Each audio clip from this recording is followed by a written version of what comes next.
Lalu bagaimana skema kebijakan tabungan perumahan rakyat dan tujuan besar dari kebijakan ini? Kita berbincang dengan pengamat kebijakan publik Rian Nugroho dan Wakil Ketua Umum Apindo Sani Iskandar. Kami juga sudah coba mengontak pihak dari Tapera maupun pemerintah, namun belum ada yang bersedia untuk hadir dalam dialog kali ini. Selamat malam Pak Rian, Pak Sani. Selamat malam, apa Selamat kabar? malam. Selamat malam, kabar baik. Saya ke Pak Sani dulu.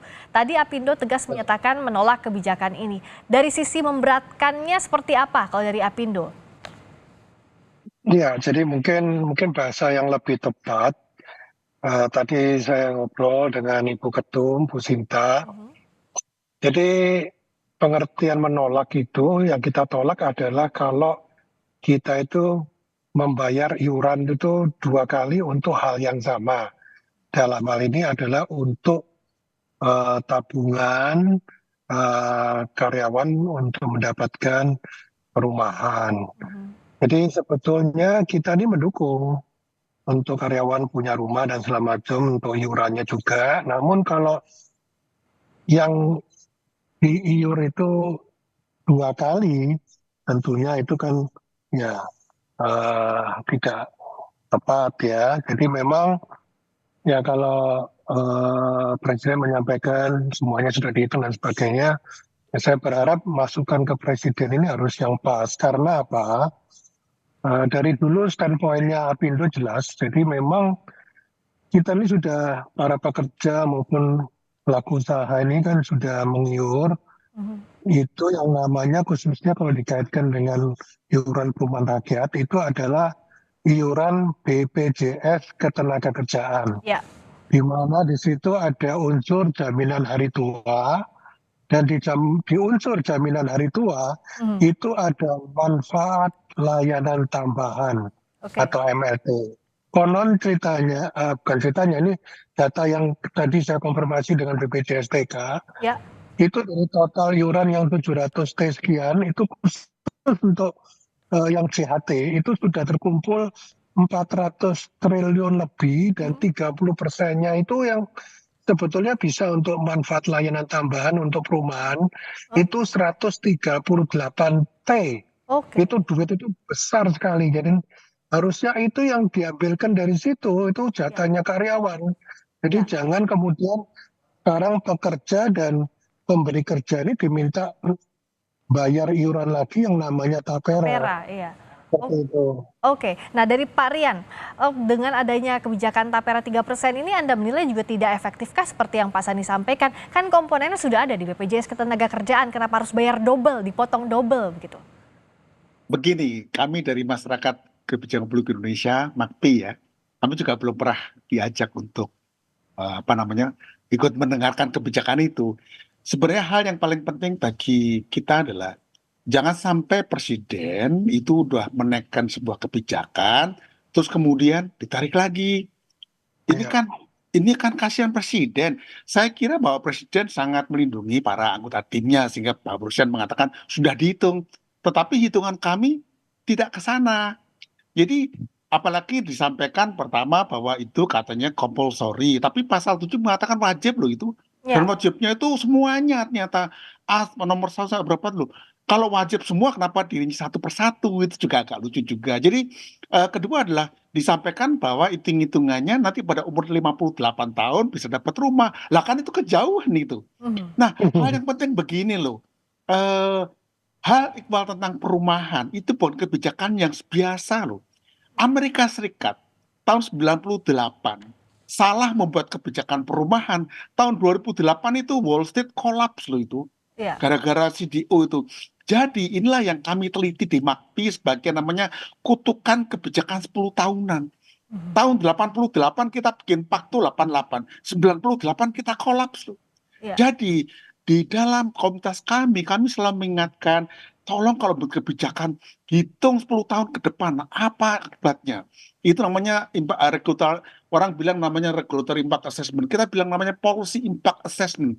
Ya. Jadi dalam hal ini kalau mau hitung-hitungan, hitungan masyarakat saja yang dirilis di media sosial ya, itu pun tidak kena gitu loh. Nah, ini Ya. penting kenapa jangan sampai nanti muncul yang namanya kecurigaan-kecurigaan baru. Misalnya, Oh, nanti ini menguntungkan pengembang gitu kan ya. Oh, Atau untuk nanti apa gitu ya? jadi nanti gini, jangan sampai presiden membuat kebijakan itu kemudian menciptakan apa namanya kontraproduktif. Mhm. Kan sayang begitu loh. Ini yang ini seperti kasus yang dulu yang namanya nggak jauh-jauh omnibus law itu. Karena nggak rapi kena lagi. Jadi cara kita adalah khusus untuk yang kebijakan yang ini, mohon untuk disuspend dulu, kemudian para stakeholders, kan kita menggunakan namanya Ya. pendekatan kolaboratif government kan, ajalah komunitas yang sesuai, termasuk Ya. itu Apindo itu Oke. kalau bicara nggak main-main loh, pas dihitung itu. Ya. Nah, Pasti. Pak Sani sudah ada Ya. rencana untuk bertemu pemerintah membahas ini setelah disampaikan oleh Pak Presiden, masukan-masukan dari Apindo?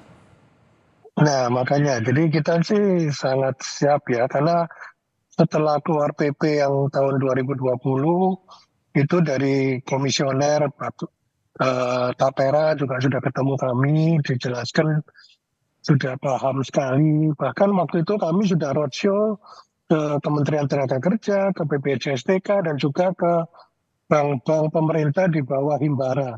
Jadi intinya mereka sepakat untuk menyalurkan yang tadi yang manfaat dana, manfaat layanan tambahan untuk khususnya karyawan-karyawan swasta yang memang sudah mengiur BPJSTK.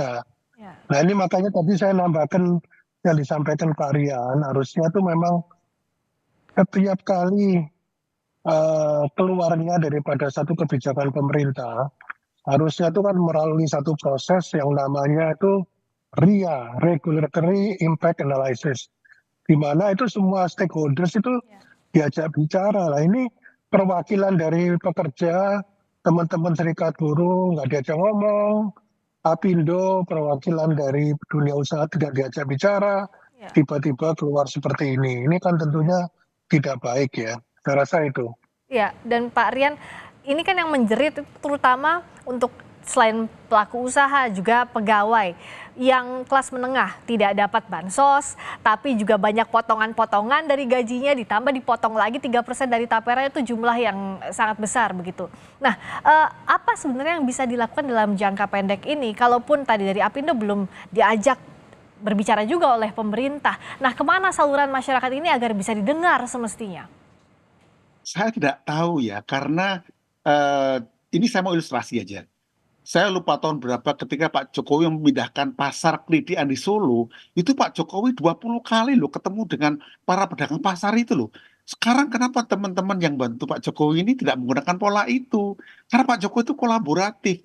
Nanti efeknya ke sana. Nah, terus terang, apa yang saya cemaskan adalah nanti mencapai namanya ekonomi biaya tinggi. Baik pengusaha kena, kemudian memotong yang namanya kesejahteraan. Jadi akan muncul kecurigaan baru. Nah, kalau perihal kemana akan disampaikan, saya juga bingung. Kami juga dari Komunitas MAKPI ya, Masyarakat Kebijakan Publik, juga dengarkan Pak Sani, kami yang belajar dan mengajar public policy, para pakar pun, kami nggak tahu apa-apa. Jadi, jangan sampai kita membuat kebijakan yang everybody left behind gitu loh. Ayo diajak gitu loh. Nah, ini yang saya kira justru yang kami sampaikan, janganlah menunggu netizen teriak-teriak. Sampai kemarin kayak kasus Pak Nadiem membatalkan, itu kan malu begitu loh. Kayak pemerintah nggak kompeten. Janganlah kita mempermalukan pemerintah kita sendiri. Sayang, ini kita harus sayangi pemerintah kita gitu loh. Ya. Jadi, nggak usah nunggu netizen teriak. Udah, sekarang dilakukan oleh Bapak Presiden saja, melalui Menteri Pupera. Oke, stakeholder diajak bicara. Diajak bicara loh. Ya. Itu bukan sekedar didengarkan pendapatnya, kemudian setelah itu diabsen, kemudian oh itu diajak. Karena yang terjadi bisa dengar pendapat itu adalah mengumpulkan absensi, terus pura-puranya udah ada diskusi. Itu Ya. yang nggak fair itu. Jangan sampai tiru Pak Jokowi waktu di Solo itu, mengajak, merangkul gitu loh. Kita perlu inclusive policy, kebijakan yang merangkul gitu, Mbak. Ya, kalau dari Apindo bagaimana untuk mendorong agar kebijakan ini berdasarkan mendengarkan dulu setidaknya masukan dari berbagai pihak termasuk Apindo dan kawan-kawan pelaku usaha maupun para pekerja, karena kalau diterapkan langsung tentu tadi sudah disampaikan Pak Sani bagaimana beratnya dan ini sudah double dengan BPJS Ketenagakerjaan Pak Sani. Jadi langkah Apindo? Ya, tentunya langkah Apindo, ya kami akan mencoba untuk bertemu dengan pihak yang terkait langsung, yang berhubungan dengan Tapera ini. Saya nggak tahu apakah komisioner pada badannya atau PUPR-nya, moga-moga bersedia untuk bertemu. Karena seperti malam hari ini pun kan juga akhirnya kan cuman saya sama Pak Rian, harusnya kan dari kan Kompas aja yang undang juga belum berhasil gitu ya. Nah, kita sangat ingin sekali untuk rembukan ya Pak Rian ya. Ya, karena jangan sampai ini jadi kasus kegagalan kebijakan publik berikutnya ya, Pak Rian, Pak Sani. Betul. Kita tahu Dan bahwa ini Malah saya langsung. mikir gini, jangan Silakan. sampai nunggu Pak Sani dan teman-teman ke sana. Justru pemerintah yang turun, aktif. Itu artinya pemerintah yang merangkul. Jadi kalau sampai nanti Pak Sani dengan teman-teman sampai ke sana apalagi demo, janganlah. Ini negara yang baik kok gitu. Pemerintah itu ibarat bapak gitu loh, merangkul anak-anaknya apabila ada problem gitu. Baik, Pak Rian boleh juga disampaikan, kan yang jadi catatan bahwa Tapera ini muncul setelah kasus gagalnya Bapertarum. Nah, apa yang semestinya diwanti-wanti untuk pemerintah agar jangan ada lagi kasus gagal kebijakan publik, apalagi yang sudah melibatkan uang dari rakyat, uang pekerja, uang pelaku usaha? Gini loh Mbak, sepanjang yang kita pelajari, Tapera dengan Bapertarum itu bisnis modelnya relatif sama. Nah, Bapertarum aja gagal kok mau diulangi begitu loh. Jadi menurut hemat saya, ayo lebih hati-hati lagi gitu loh. Oh beda-beda. Sudahlah kita nggak mau berdebat saja. Yang penting ada yang namanya kemiripan model bisnisnya. Jadi itu akan terjadi kasus lagi ke sana. Kasihanilah pemerintah yang akan datang, yang memimpin negara ini nanti jadi problem lagi. Jangan kita buat ganjilan-ganjilan lagi, jangan tambah masalah lagi. Jadi hemat saya, suspend lah itu 2 bulan, 3 bulan. Ajaklah berbicara teman-teman yang terkait. Saya yakin kalau prosesnya baik, hasil baik. Ingat ya, yang namanya proses tidak pernah mengkhianati hasil. Itu prinsip di dalam manajemen mutu itu. Jadi masih ditunggu Ya. apakah akan diajak berbicara secepatnya dari pelaku usaha maupun pekerja, ini yang ditunggu. Terima kasih sekali lagi atas waktunya pengamat kebijakan publik Pak Rian Nugroho. Terima kasih Wakil Ketua Umum Apindo Pak Sani Iskandar. Dan sayang sekali kami juga sudah mengundang pihak Tapera maupun pemerintah belum bersedia hadir di diskusi kali ini. Semoga kita bisa bertemu di diskusi berikutnya. Terima kasih, selamat malam sekali lagi. Oke, selamat malam.